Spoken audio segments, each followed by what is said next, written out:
তাসিম ভাই কেমন আছেন? খুব ভালো আছি, তুমি কেমন আছো? এই তো চলছে। একদম রিসেন্ট কাজ নিয়ে আলাপ করি। লাস্ট আপনি একটা বিউটি কন্টেস্টে যাচ্ছিলেন। So how was the experience? কেমন ছিল? ভালো ছিল। বেসিক্যালি বাংলাদেশের রিয়ালিটি শো তো আসলে হিট হয় না, আমাদের এই জনরাটা আমাদের টেলিভিশন ইন্ডাস্ট্রিতে নট ভেরি পপুলার, বাট এই একমাত্র শো যেটা আসলে বাংলাদেশে বছরের পর বছর হিট রিয়ালিটি শো দিচ্ছে। So I am part of this for many years in different capacities. Last দুবার জাজমেন্ট প্যানেলে ছিলাম। লাভড ডুইং দ্য শো, কারণ একে তো এন্টারটেইনিং একটা শো হয়েছে, মানুষ পছন্দ করেছে, অনেক ভিউয়ারশিপ ছিল। আর সেকেন্ড অফ অল, বাংলাদেশে নতুন আর্টিস্ট খুঁজে বের করার কাজটাও একটা আমার মনে করি খুব ইম্পর্টেন্ট কাজ, কারণ আমরা যত বেশি এদেশে সেলিব্রিটি এবং স্টার্স পাবো, তত আমাদের ইন্ডাস্ট্রিটা আরও বেশি শক্ত হবে। আমরা পার্শ্ববর্তী দেশ অথবা বিদেশের স্টারদের প্রতি ডিপেন্ডেন্স কমবে। সো আই থিঙ্ক এই দুদিক দিয়ে মানে this show was success. It was entertaining, at the same time we found someone very much capable, একজন না বেশ কয়েকজন যারা আমার মনে হয় অনেক ভালো কাজ করবে। So it was a successful event. যে কোনো সাকসেসফুল কাজের সাথে থাকতে ভালোই লাগে। আচ্ছা, যেটা আপনি বলছিলেন যে এরকম অনেক রিয়েলিটি শোজ হয় বাট কোনো স্টার উঠে আসে না, এটার পিছের মেইন কারণগুলো কি হতে পারে? কেন আমরা নতুন স্টার পাচ্ছি না? দ্য ডেফিনেশন অফ স্টার অথবা সেলিব্রিটি কিন্তু এক এক মানুষের কাছে এক এক রকম। আমার কাছে যে ব্যাপারটা, আমি নিজেকে সবসময় যে মানদণ্ডে রাখি যে আমি বছরের পর বছর এমন কাজ করছি কিনা যেটা বাংলাদেশের একটা মানুষ, একটা শ্রেণীর মানুষ ভালোবাসছে, কাজটাকে ভালোবাসছে। আমার হয়তো অনেক ঢোল পিটাচ্ছি, আমি অনেক কাজ করছি, কিন্তু আসলে ওই কাজের প্রতি আমার ভক্তদের প্রেম জাগছে না। আমি হয়তো অনেক গান করলাম এক বছরে, কিন্তু একটা গানও হয়তো কোটি কোটি ভিউ হলো, কিন্তু একটা গানও আসলে মানুষজন রাতের বেলা শুনতে শুনতে ঘুমিয়ে পড়লো না। মানে যখন মন খুব খারাপ ওই গানটা শুনে মন ভালো হলো না, যখন খুবই খুশি তখন ওই গানটা শুনতে ইচ্ছা করলো না। এখন হয়তো কোটি কোটি ভিউয়ের গান হয়, আমারও হয় অনেক কোটি কোটি ভিউয়ের গান, কিন্তু আসলে আসল মানদণ্ড কিন্তু এইটাই সেটা যে আমার যে কাজ, সেটা আমার অভিনয় হোক, আমার গান হোক, সেটা আমার অডিয়েন্স, আমার ভক্তরা ভালোবাসছে কিনা, ওই কাজের প্রেমে পড়ছে কিনা। যখন ওই ঘটনাটা ঘটে, তখনই কিন্তু আমি স্টার, আরও বড় স্টার হই। আমি কত গ্র্যান্ড মিউজিক ভিডিও করলাম, কত আয়োজন করে একটা শো করলাম, এটা কিন্তু ম্যাটার করে না। এটা ম্যাটার করে, কিন্তু তার চেয়ে বেশি ম্যাটার করে আমি সেই কাজটায় স্টার হব, যেই কাজটা আমার ভক্তদের হৃদয়ে জায়গা করে নেবে। সো যারাই আসছে, এখন আমি যেটা দেখছি, আমি যেহেতু অনেক আগেই থেকে কাজ শুরু করেছি, ওই সময় চাকচিক্য, চটকদার কাজ, মিউজিক ভিডিওস, এগুলোর প্রভাব কিন্তু ছিল না। আমরা জাস্ট গান প্রেম দিয়ে করতাম, ওইটা মানুষের মনে জায়গা করে নিত। এখনও এরকম গান হয়, কিন্তু এখন আসলে যেটা বেশি হয় সেটা হচ্ছে যে packaging, glamour, music videos, models, এগুলো বেশি ইম্পর্টেন্ট হয়ে গেছে। এই কারণে আসলে ট্রু স্টার্স তৈরি হচ্ছে না, যারা আসলে ভক্তদের হৃদয়ে নক্ষত্র হিসেবে বসে থাকতে পারে। সো আমার কথা ওইটাই, এমন কাজ করতে হবে যেটা নিজে আমরা প্রেম দিয়ে করবো এবং মানুষের হৃদয়ে জায়গাটা করে নেবে। নতুন নতুন মিউজিশিয়ান আসছে, নতুন নতুন অ্যাক্টার আসছে, যাদের নাটকের বা গানের ভিউজ অনেক, যদি আমরা ইউটিউব দেখি বা কোনো ডিজিটাল প্ল্যাটফর্মে দেখি, বাট তারা বেশি দিন সাস্টেন করতে পারছে না। এই জিনিসটা কেন? ভালো খারাপ গানের বিচার করবে কিন্তু অডিয়েন্স, কিন্তু নতুন আর্টিস্টদের অথবা পুরোনো আমরা যারা আর্টিস্ট, আমাদের সবার মাথায় এই কাজটা থাকতে হবে যে প্যাকেজিং ইজ অলওয়েজ ইম্পর্টেন্ট। কীভাবে আমরা পরিবেশন করছি এটা খুবই ইম্পর্টেন্ট, কিন্তু সাবস্টেন্স তো থাকতে হবে। আসল গানটার কথাটা, আসল গানটার সুরটা তো ভালো হতে হবে। এখন যেটা মনে হচ্ছে যে এখানে জোর কম দিয়ে আমরা প্যাকেজিংয়ের জোর বেশি দিচ্ছি, এটাই মেইন। আর আসলে পৃথিবীর যে কোনো দেশেই এখন তো কালচারটাই চেঞ্জ হয়ে গেছে এন্টারটেইনমেন্ট। পকেটস অফ কি বলবো, মার্কেটস তৈরি হয়ে গেছে। বাংলাদেশের ভেতরেই কিছু মানুষ শুধুমাত্র এই জনরার গান শুনে, শুধুমাত্র এই জনরার গান শুনে। আর যে শুধু ইউটিউব দেখছে সে কখনো টিভি দেখছে না, যে হয়তো রেডিও শুনছে সে অন্য কিছু করছে না। সো এক জায়গায় আপনি যদি হিট হয়ে থাকেন, তাহলে কিন্তু সারা বাংলাদেশের মানুষ আপনাকে চিনছে না। সো এখন আপনার ফুটপ্রিন্ট বাড়ানোর জন্য কাজ করতে হয়। আপনি এমনভাবে কাজ আপনাকে পরিবেশন করতে হবে যেন সব জায়গায় আপনার কাজটা পৌঁছায়। এটা আসলে এই যুগের আর্টিস্টদের কোনো ফল্ট না, এটা হচ্ছে যে মার্কেটটাই ফ্র্যাগমেন্টেড হয়ে গেছে। সো আগে যেরকম বিটিভিতে একটা নাটক প্রচারিত হলো, একদিনে উনি বাংলাদেশের সুপারস্টার হয়ে গেলেন, কিন্তু এখন হয়তো একটা টিভি চ্যানেলে একজন আর্টিস্টের 100টা নাটক প্রচারিত হয়ে গেছে, কিন্তু রাস্তা দিয়ে উনি যখন হাঁটেন কেউ তাকে চেনে না। এটা কিন্তু তার ফল্ট ইন আ ওয়ে না, ইন আ ওয়ে ইনফ্রাস্ট্রাকচারটাই এমন হয়ে গেছে। তোমরা নিজের গণ্ডিটাকে আরেকটু বড় করার অ্যাডভাইস কি দিচ্ছেন, মানে নিজের জায়গা থেকে? আমি অ্যাডভাইস দেয়ার কেউ না, আমি খালি সাজেশন বলতে পারি আমার জন্য যেটা কাজ করেছে, আমার জন্য যেটা মনে হয়েছে কোন সময় আমি আমার কোন অডিয়েন্সকে কি দিলে সে সেটাকে মূল্যায়ন করবে ভালোবাসা দিয়ে। আমার যখন মনে হয়েছে যে না, আমি এখন যে নাটকটা করছি এই নাটকটা আসলে আমার অডিয়েন্স ভালোবাসবে, কিছু মানুষ হয়তো পছন্দ করবে না কিন্তু একটা সিংহভাগ মানুষ পছন্দ করবে। আমি যখন একটা গান করছি, হয়তো সেটা সিনেমার গান, ছুঁয়ে দিলে মন, অনেকে বলেছে যে কেন সিনেমার গান করা তো বাংলাদেশে নাক ছিটকানোর মতো একটা ব্যাপার, কিন্তু না, এটা আমাদের সিনেমা, আমাদের ভালো করতে হবে, মানুষের কাছে উপস্থাপন করতে হবে। সো আমার যখন মনে হয়েছে যে আমি প্রেম দিয়ে কাজটা করতে পারবো এবং মানুষের সেটা ভালোভাবে নেয়, তখনই করেছি এবং আমার জন্য ব্যাপারটা কাজ করেছে, কারণ আমার অডিয়েন্স আমাকে ভালোবেসেছে। এটা যে আমার জন্য কত বড় পাওয়া, এটা আমি এভরিডে আই থ্যাঙ্ক আল্লাহ যে আমাকে এই ব্লেসিংটা দেওয়া হয়েছে। কিন্তু আমার জন্য কাজ করেছে বলে যে সবার জন্যই কাজ করবে তা না। অনেকেই আছেন যারা গান করার চেষ্টা করেছেন, নাটক করার চেষ্টা করেছেন, মডেলিং, এন্ডোর্সমেন্ট করার চেষ্টা করেছেন, তাদের জন্য আবার কাজ করেনি। সো আমার জন্য যেটা কাজ করেছে সবার জন্য যে কাজ করবে সেটাও না। যেটাই যে করুক সেটা জাস্ট ভেতর থেকে, হৃদয়ের গভীর থেকে করতে হবে, এটাই হচ্ছে কথা। আচ্ছা, যেহেতু ভালোবাসার কথাটাই আসলো, তাহলে আমি একটু পিছিয়ে ফিরে যাই। একজন সাধারণ তাহসান থেকে একজন সেলিব্রিটি তাহসানের হওয়ার পিছের গল্পগুলো একটু ছোট ছোটভাবে যদি আমাদের অডিয়েন্সকে বলা যায়। আমি এখনো নিজেকে সাধারণই ভাবি, জাস্ট আমার কাজটা বাংলাদেশের কোটি কোটি মানুষের কাছে পৌঁছায়, এতটুকুই। এর বেশি আমি এগুলো নিয়ে চিন্তা করি না, কারণ এগুলো নিয়ে বেশি চিন্তা করলে, নিজেকে স্টার ভাবলে আসলে জীবনে অনেক প্রবলেম হয়। কারণ ফেম তো সারা জীবন একরকম থাকে না, তাই না? আমি আমার সিনিয়রদেরও দেখেছি যারা একসময় অনেক হয়তো সেলিব্রিটি আর্টিস্ট ছিলেন, তারা একটা সময় মানুষের ভালোবাসা আর পাননি, তারা হয়তো হারিয়ে গিয়েছেন।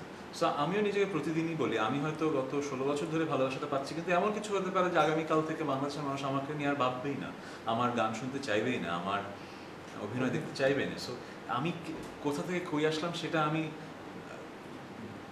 এইগুলো নিয়ে কথা বলতে চাই না। আমি কথা বলতে চাই যে আমি এখন কি কাজ করছি, এই কাজটা বাংলাদেশের মানুষের ভালো লাগছে কি লাগছে না, এতটুকু ইম্পর্টেন্ট। বাট আমাকে এই জায়গায় আসতে যারা হেল্প করলো তাদের প্রতি অ্যাপ্রিসিয়েশনটা আমি রাখি। যেরকম আমার ইন্টারভিউ দিতে ভালো লাগে না, বাট জি সিরিজের নিউজ G24 অফিসে ইনভিটেশন পেয়ে আমি আসলাম, কারণ আমার আজকে যতটুকু আসে তার পেছনে জি সিরিজের খালেদ ভাই একটা অবদান আছে। আমরা প্রতিনিয়ত ঝগড়া করি, কিন্তু ওনার ওই অবদানটা তো আছে। সো ওনার মতো যাদের যাদের অবদান আছে আমার এখানে আসার পেছনে, আমি তাদের কথাটা স্মরণ করি। কিন্তু কিভাবে আসলাম, আমি এই করেছি ওই করেছি, এগুলো ভাবার সময় না। আরো বুড়া হই, মারা যাই, তারপরে আমার যারা ভক্ত শ্রোতা আছে তারা বলবে যে আমি কিভাবে কোথায় গেলাম। আচ্ছা, শ্রোতারা বা দর্শকরা এতদিন তাহসান ভাইয়াকে অ্যাজ আ সিঙ্গার হিসেবে দেখেছেন, ছোট পর্দায় অভিনয় করতে দেখেছেন, মডেলিং, অ্যাঙ্কারিং, কিন্তু একটি জায়গায় এখনও তাহসান ভাইকে অডিয়েন্স দেখেনি, সেটা হলো বড় পর্দায়। তো বড় পর্দা নিয়ে আপনাদের আপকামিং একটা মুভি আসছে, শুটিং চলছে, তো ওই ঘটনাগুলো জানতে চাচ্ছি। ছোট পর্দায় কাজ করেছি এবং বাংলাদেশের মানুষের ভালোবাসা পেয়েছি, এটা ঠিক, কিন্তু ছোট পর্দায় অনেক সীমাবদ্ধতা। যে পরিমাণ বাজেট, যে পরিমাণ আমাদের সময় পাই একটা কাজ করার জন্য, সেই পরিমাণ সময় এবং বাজেট দিয়ে আসলে মনের মতো করে কাজ কিন্তু করা যায় না। আর বড় পর্দায় কাজ করার সুবিধা হচ্ছে পরিসরটা বেশি এবং বাজেটটা বেশি থাকে, যে গল্পটা সেই গল্পটা উপস্থাপন করা যায় অনেক আয়োজন করে, অনেক, যেটা আসলে মানুষ অবভিয়াসলি বোঝে কেন মানুষ টিকিট কেটে বড় পর্দায় দেখে, যেখানে ফ্রি টিভিতে একটা কন্টেন্ট দেখতে পারে, কারণ আয়োজনটা বড় হয়, কন্টেন্টের কোয়ালিটিটা বেটার হয়। লার্জার দেন লাইফ তো আছেই, সেটা অন্য ব্যাপার, কিন্তু মানে স্টোরিটা সুন্দর করে বলা যায়। সো আমার কাছে মনে হয় যে আমারও অনেক গল্প বলার ইচ্ছা আছে এমন, যেগুলো আসলে হয়তো নাটকে বলা যায় না। সেজন্য সবসময় মাথায় ছিল যে হয়তো করবো, বাট ভালো স্ক্রিপ্ট, ভালো ডিরেক্টর, ভালো প্রডিউসার সব মিলিয়ে হয়তো ব্যাটা বলা হচ্ছিল না। অনেকবারই কথা হচ্ছে, বাট এবার হোপফুলি হবে, কারণ স্টোরিটা আমার খুবই পছন্দের। যদি একদিন মোস্তফা কামাল রাজের সিনেমা, আর আমার যেটা ভালো লাগছে যে আমরা একটা কোলাবোরেটিভ এফার্ট, সবাই সবার ইনপুট নিচ্ছি। এমন না যে আমার কাজ এটা মানে আমি কিছু অন্যকে ছাড় দেবো না, সবাই equally involved in the project.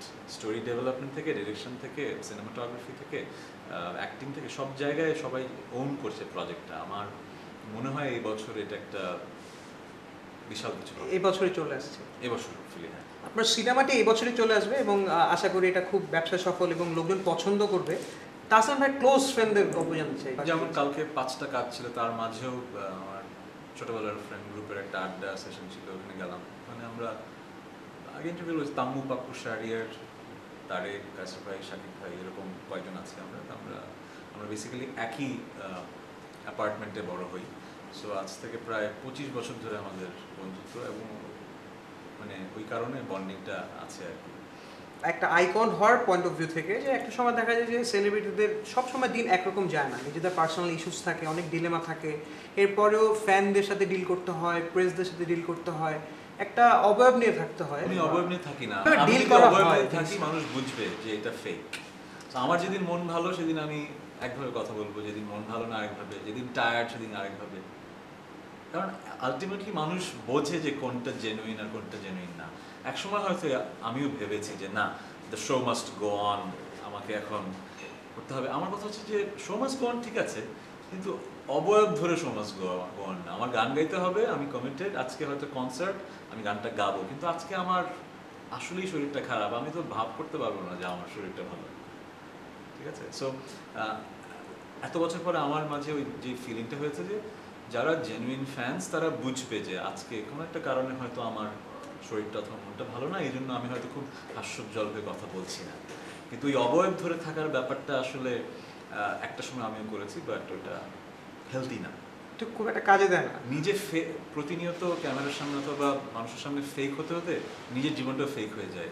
এর চেয়ে স্টার না হওয়া ভালো। তো একদম সামনেই world cup, Russia world cup.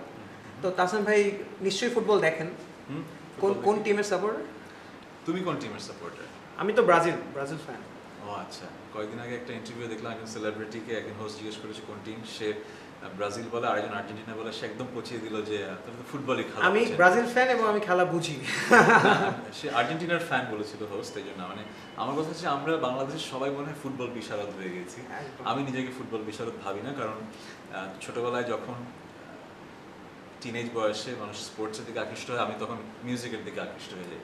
So আমার বড় হওয়ার ভেতরে সময়টাতে ফুটবল বা ক্রিকেট খুব বেশি সময় নেয়নি। সো আমি যদি এখন ফুটবল বা ক্রিকেট নিয়ে খুব বড় বড় কথা বলি, ইট ওয়ন্ট মেক সেন্স। বাট আমি কেন ওয়ার্ল্ড কাপটাকে পছন্দ করি এবং দেখি, কারণ হচ্ছে ফ্রেন্ডরা মিলে এই যে একসাথে দেখা, ফ্যামিলি মিলে একসাথে দেখা, এই যে বন্ডিংটা, এই আয়োজনটা, এই ব্যাপারটাকে আমি খুব এনজয় করি। আচ্ছা, এই কারণে আসলে এই ওয়ার্ল্ড কাপ সিজনটা 4 বছর পর আমি আসলে খুব এনজয় করি। এছাড়া ফুটবল নিয়ে আমার সাথে কনভারসেশন খুবই বোরিং, কারণ আমি জানি না লা লিগা কি, আমি জানি না কি প্রিমিয়ার লিগ কি। সো এই টপিকটা তোমার আমার জন্য না। আচ্ছা, তাহলে ফুটবল নিয়ে আলোচনা না করে আমরা র্যাপিড ফায়ার রাউন্ডে চলে যাই। আমি 4টা ওয়ার্ড বলবো এবং 4টা ওয়ার্ডের তাহসান ভাইয়ের ডেফিনেশনগুলোকে এগুলো জানবো। Success, peace of mind, music, love, acting,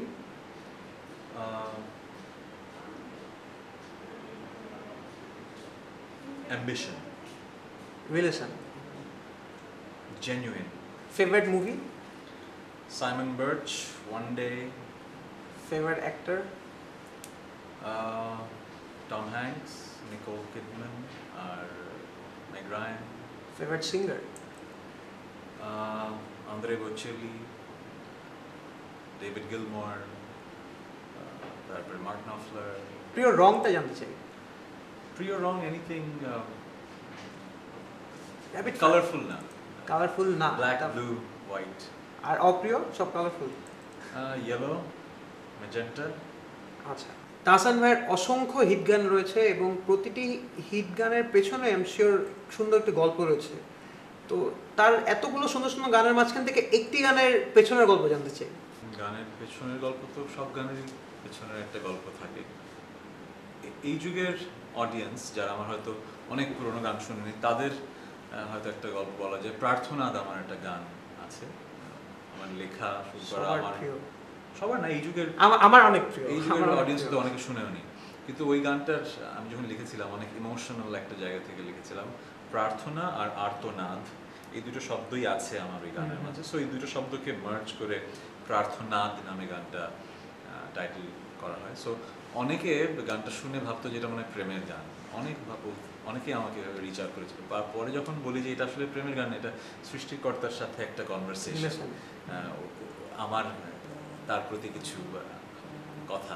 so ওইটা শুনে মানুষ, হ্যাঁ এইটা তো আমরা প্রেমের গান ভেবে এতদিন শুনতাম, কাঁদতাম ভাইয়া। সো একই গান যেটা আমি হয়তো একটা কথা ভেবে লিখেছি, সেটা আরেকজন মানুষ আরেকভাবে রিলেট করছে, এটি তো গানের মজা, এটি তো মানে, তবে এক্সপ্লেইন করে দেই কথাটা মানে কি, তখন মানুষ বুঝতে পারে ও আচ্ছা এইটার মানে এইটা। এই পয়েন্টটা থেকে আমরা অনুষ্ঠান একদম শেষ পর্যায়ে চলে এসেছি। তাহসান ভাইয়া, it's really pleasure to have you on It's a pleasure to do an interview with you. তোমাকে আমি লাস্ট দেখেছিলাম মনে হয় আজ থেকে 17-18 বছর আগে, তুমি একদম অনেক ছোট ছিলাম, হ্যাঁ।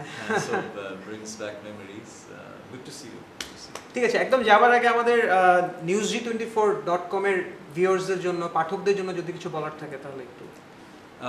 যে কোনো অনলাইন প্ল্যাটফর্মের অডিয়েন্স আমার একটাই কথা, আপনারাই ডিসিশন নেবেন যে কোনটা ক্রেডিবল, কোনটা বিশ্বাসযোগ্য আর কোনটা বিশ্বাসযোগ্য না। আজকাল যুগটা এমন হয়েছে যে প্রথিতযশা সংবাদ মাধ্যমগুলো আসলে কাটতির জন্য নিউজ টাইটেল এমন করছে, এমনভাবে কোয়েশ্চেন করছে যেন আসলে একটা ইস্যু তৈরি করাই ব্যাপার, এবং আমাদের দেশেরও অডিয়েন্স মনে হয় ওই জায়গাটাতেই বেশি আকর্ষণ। সো আপনাকে আসলে ওই জায়গাটা থেকে বেরোয় আসতে হবে, এটাই আমার কথা। বিনোদন যেন বিনোদন থাকে, এটা যেন অন্য কিছু না হয়ে যায়। বিনোদনের কাজ হচ্ছে মনকে সুন্দর করা, ইন্সপায়ার করা।